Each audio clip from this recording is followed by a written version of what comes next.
How can I tell if I'm psychic? All right.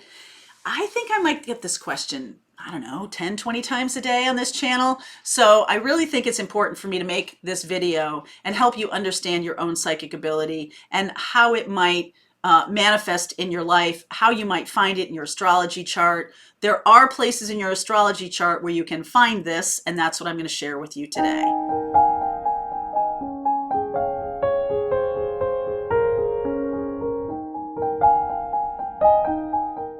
All right, so let's get into this topic, okay? Because this is something that, as I said in the beginning, that I really hear a lot about, and people really want to understand and find, some kind of proof. I think that stems from a belief that, I have to sort of have some kind of, license, some kind of, hey, look at this, that means I'm psychic kind of thing.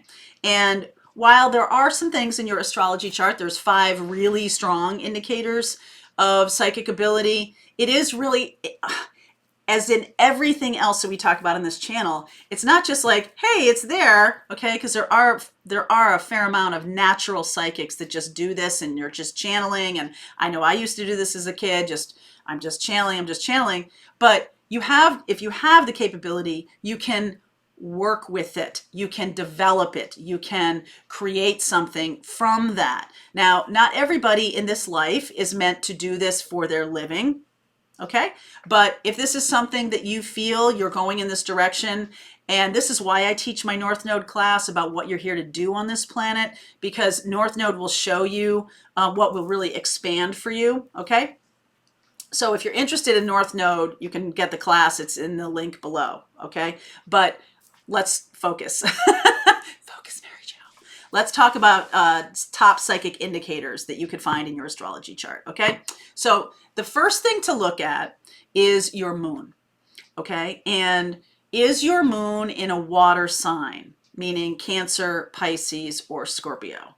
That is a huge indicator of psychic ability, because your moon is what is internal to you. It is something that you come in with that it may not be seen to other people. It's something that you might be ashamed of at some point in your life. It's something that you might keep to yourself, keep close to your vest. Your moon sign is also your truly authentic feelings about things.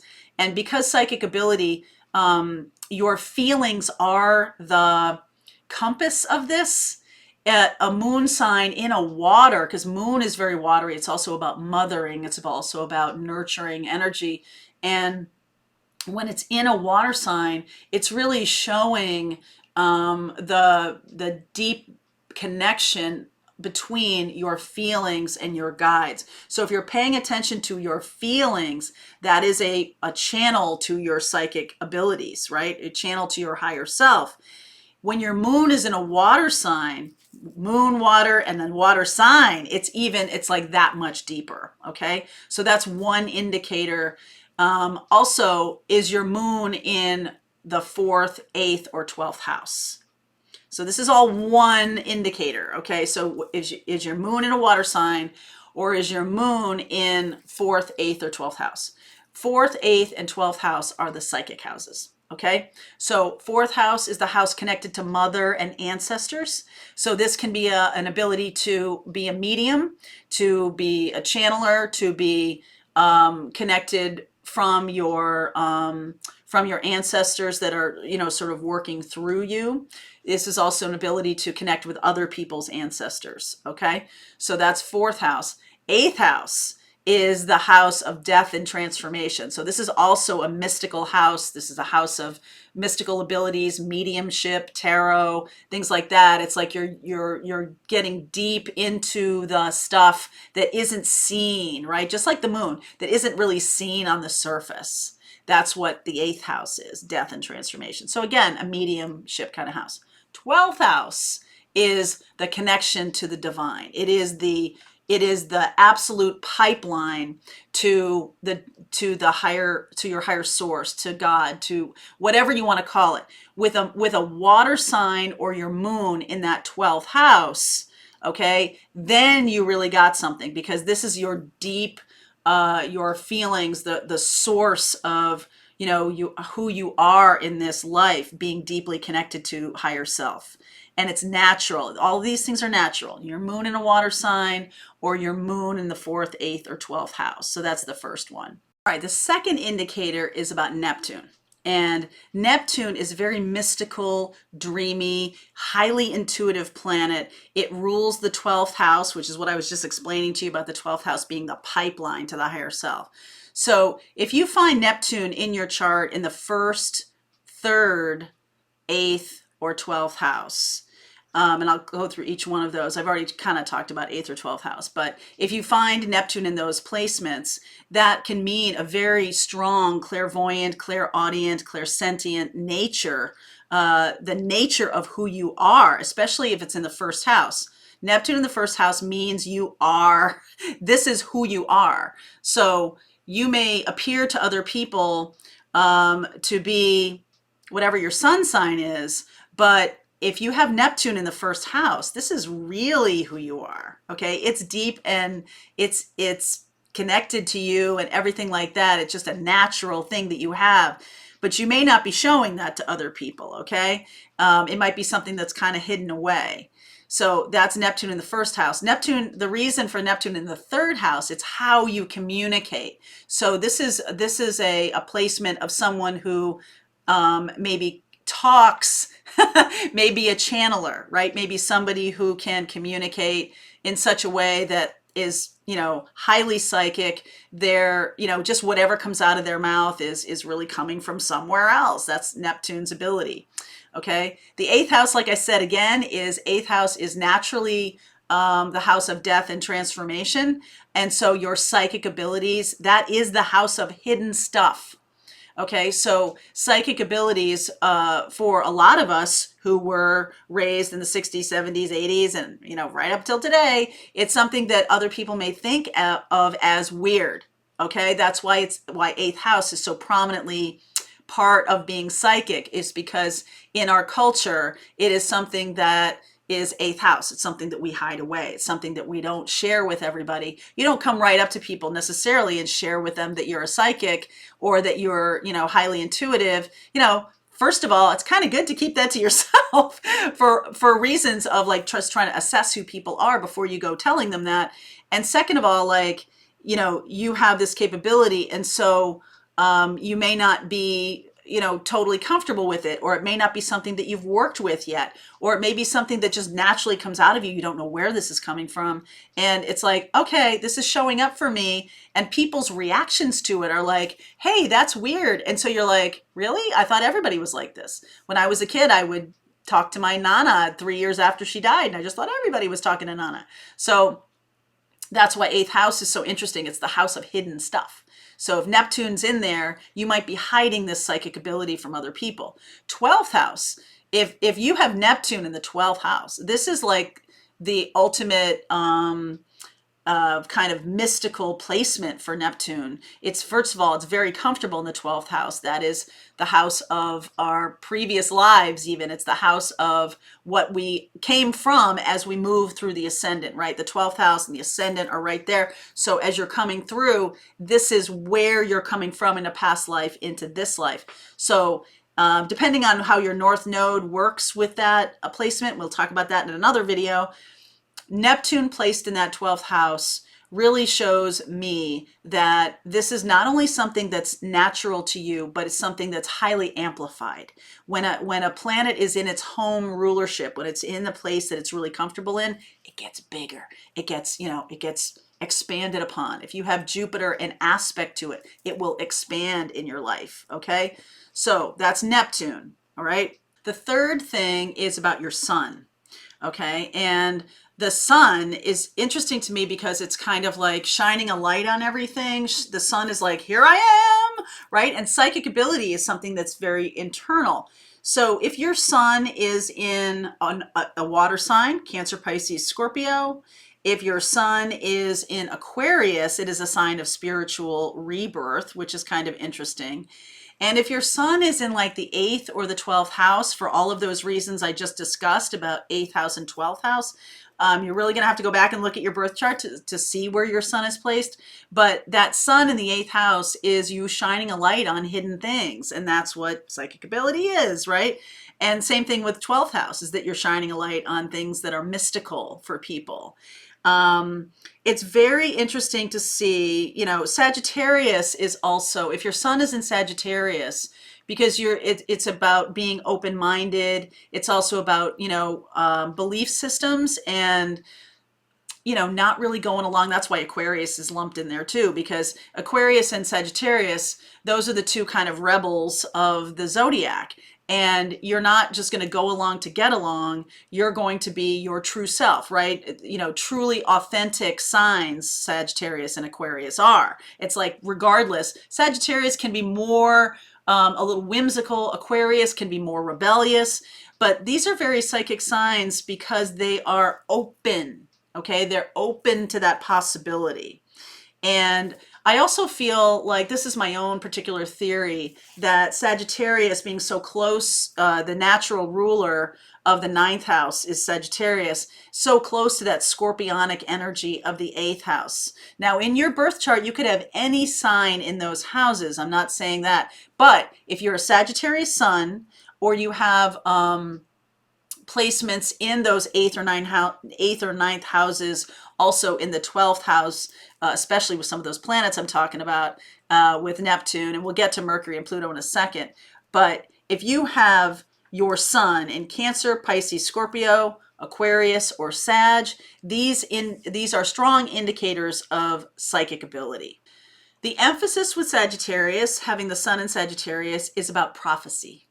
That's why you see so many tarot readers are Sagittarians, because there is some kind of natural capability sun sign Sagittarius has for prophecy.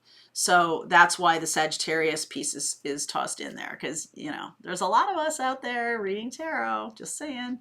The fourth thing I want to talk about, placement that is in your birth chart that could be an indicator of psychic ability, is Mercury. Okay, and Mercury is the communicator. So when I talked about that with Neptune in the third house rules communication and how you talk. With Neptune in that third house, it is about that psychic ability, right? So let's go to Mercury. Mercury is the communication, and we'll put it in a house of prophecy, or a house of psychic ability, which is 8th house or 12th house. If you have your Mercury in those houses, then you are able to likely be a channel. And it's just like, it comes to you fast and it comes out of you and out, you know, people just see it. You're just, you know, they're saying it. And it's not even something that you might have had an understanding that you do. It's just something that you do all the time. Mercury is obviously something that's kind of hard to get your hands around. It's also one of those talents or skills that's natural to you. So this can also come from past lives as an oracle or as a channel. So we can talk about that when you get to the North Node class, because that's South Node indicators of psychic ability in your past life. So when you're looking at your chart for any of these placements, I want you to also look at your South Node, okay? Because your South Node with placements in your 4th, 8th, or 12th house especially can indicate a past life as a psychic. So that's a little bonus for you, a little asterisk on that one. Look at your South Node, and if it is in any of those placements, then you know that it is an indicator of psychic ability in your past life. So in your chart, when you look at North Node, South Node, sometimes in that zodiacal wheel, you only see your North Node, which looks like a little set of headphones. Your South Node is directly 180 degrees from that, and it's hardly ever on the wheel. You'll hardly ever see it placed, you know, obviously there. It looks like a horseshoe. But if you see your North Node, just know that South Node is exactly 180 degrees across the horn. So if you have your North Node, in the 2nd house, okay, don't want to lose you here. North Node in 2nd house means that your South Node is in the 8th house. Okay, if you have your North Node in the 6th house, that means your South Node is in the 12th house. Okay, so that's how you figure that out. So take a look at Mercury in the 8th and 12th house. You're a channel, okay? You have the ability to channel. And also that south node, is it in the 8th or 12th house? To a lesser degree, 4th house, I want to say, but mostly 8th or 12th house. If you have your north node in 4th, 8th, or 12th house, that's a pretty good indicator. This is a double bonus to you. That's a pretty good indicator that your psychic ability is meant to be part of your work on this planet, okay? It's like, it's not just one of the skills you bring to the table in the furtherance of your mission. It is the mission, okay? So when you see your north node in 4th, 8th, or 12th house, your psychic ability is likely the work you're here to do on this planet. All right, let's talk about Pluto. Now, this is a very strong indicator of psychic ability, especially if it's in the 8th house or the 12th house. If you have Pluto in any of the water signs, or if you have Pluto, so Cancer, Pisces, or Scorpio, if you have Pluto in any of those, if you have Pluto in, what's the one I'm trying to think of right now?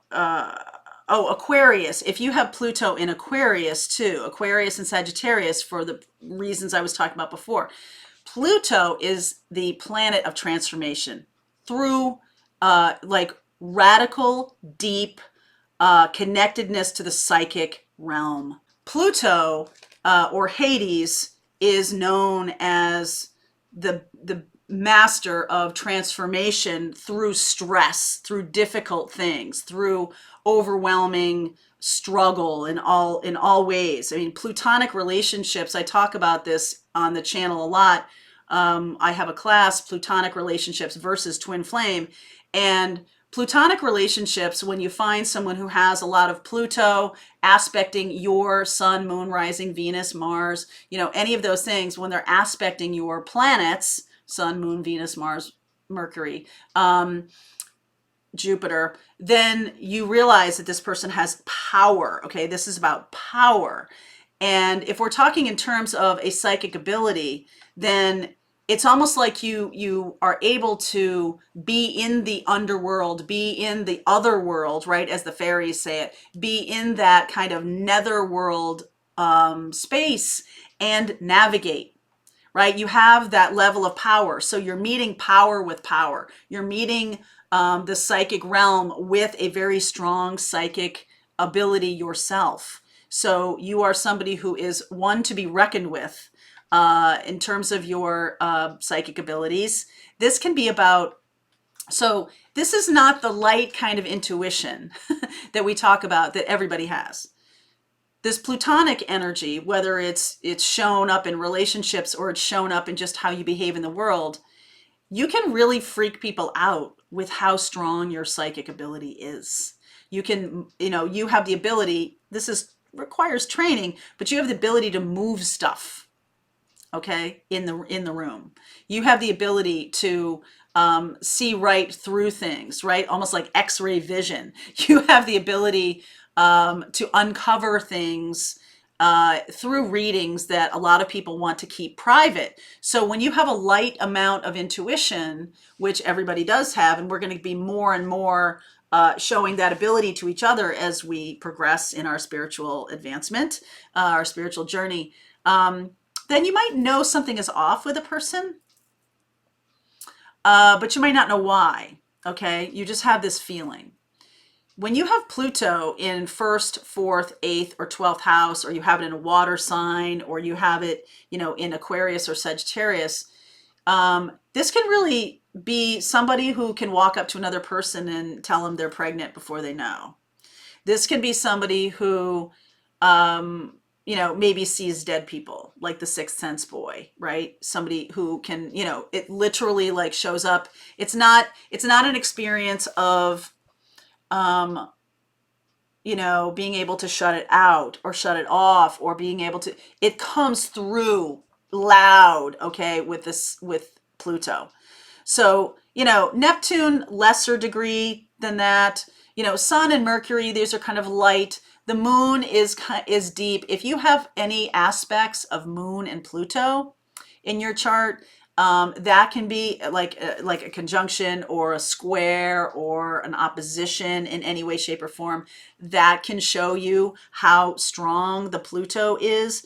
And like I said, if Pluto is in a water sign, Cancer, Pisces, Scorpio, in your birth chart, you are really deeply capable of being a powerful channeling psychic. Okay.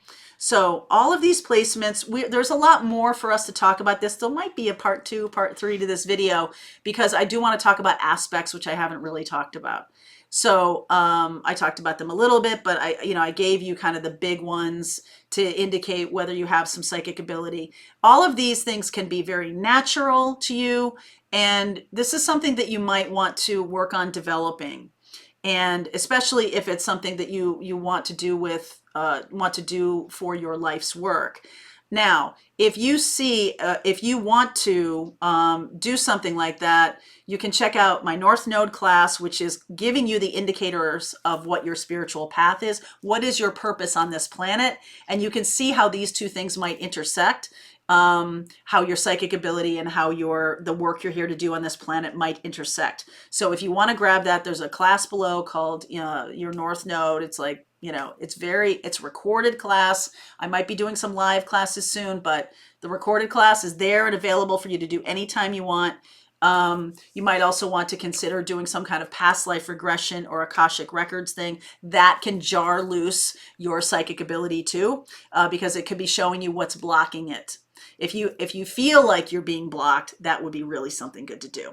So anyway, I hope you enjoyed this video. I hope it was helpful for you. If you like the content I create, either the readings or the educational videos or the classes, please like, subscribe, and share. That way other people can see it, and that will totally help me out too. So thank you very much for that. All right, so much love to you, and I'll see you soon.